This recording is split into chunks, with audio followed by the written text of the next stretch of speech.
Welcome to the Portsmouth City Council Library Story Time. This week we've got two books by Sue Hendra, and we're going to start with Norman the Slug with a Silly Shell. Norman the Slug thought snails were great. "Wow," said Norman, "look at them, they're amazing."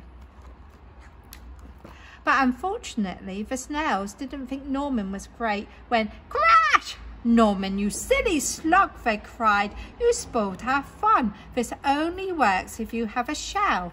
Norman felt left out. Sadly, he sulked off into the moonlight. "If only I had a shell of my own," he sighed, looking at his reflection.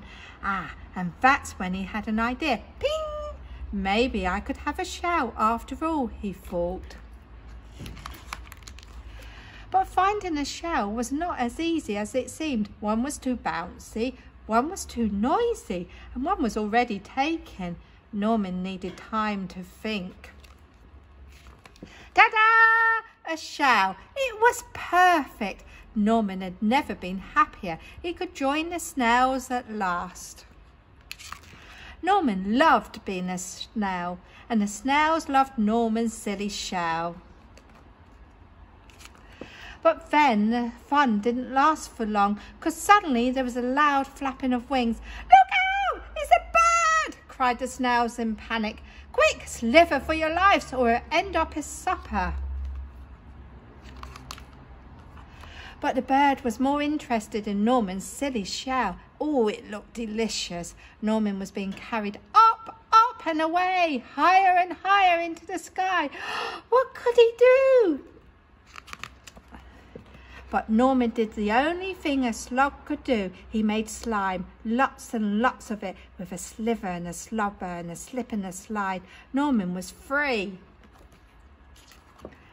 But he was falling faster and faster and faster until...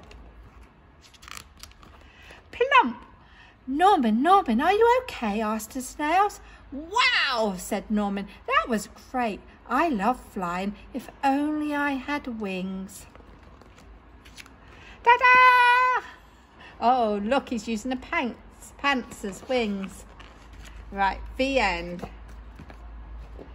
Right, next is Nobot, the robot with no bottom. Bernard the robot loved to play in the park. Whee! He swung high, high, high up to the sky. Soon it was time to go. Bernard jumped off the swing and headed home. It only walked a little way when, "My bottom!" cried Bernard. "It's disappeared. Where can it be?" Bernard went back to the park to look, but he couldn't see his bottom anywhere. "Excuse me, Monkey," he said. "Have you seen my bottom?" Said Monkey. "I think I might have. Bird is using it. Come and see." "Hello, Bird," said Monkey. "Have you still got Bernard's bottom?" "Whoops! Bernard, was that your bottom?" said Bird. "It was too heavy to be a nest, so I gave it to Bear to use in his drum kit. Let's go and get it back." "Excuse me, Bear, have you been drumming on my bottom?" said Bernard. "Whoops, Bernard, was that your bottom?" said Bear. "It made a funny noise, so I couldn't use it. I don't know where it is now." "Oh," said Bernard. "Don't worry, your bottom's got to be somewhere," said his friends kindly. "Look, there it is," said Monkey. "No, that's just Gary's hat," said Bernard. "There," said Bird. "No, that's Edward's shopping basket," said Bernard. "Is that it?" said Bear. "No, that's just Dog's window box." Bernard was sad. "I'll never get my bottom back," he sobbed. "Come and sit down," said his friends, "and I think where to look next." "I can't sit down," said Bernard. "I haven't got a bottom. I'm not a robot. I'm a no-bot." And he walked away to carry on looking. After a while he arrived at the beach. He looked out to sea and saw something very familiar. There it was. Can you see? "Come back!" he shouted. "Come back here! You've got my bottom!" But the rabbits couldn't hear him. Bernard jumped and waved, but it was no good. But then, as he turned away, he spotted a strange-shaped sandcastle. He had bottom. Hooray!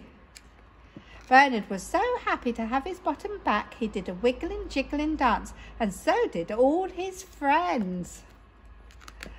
And Bernard never lost his bottom again, but I think he's left something else behind. Can you see? The end.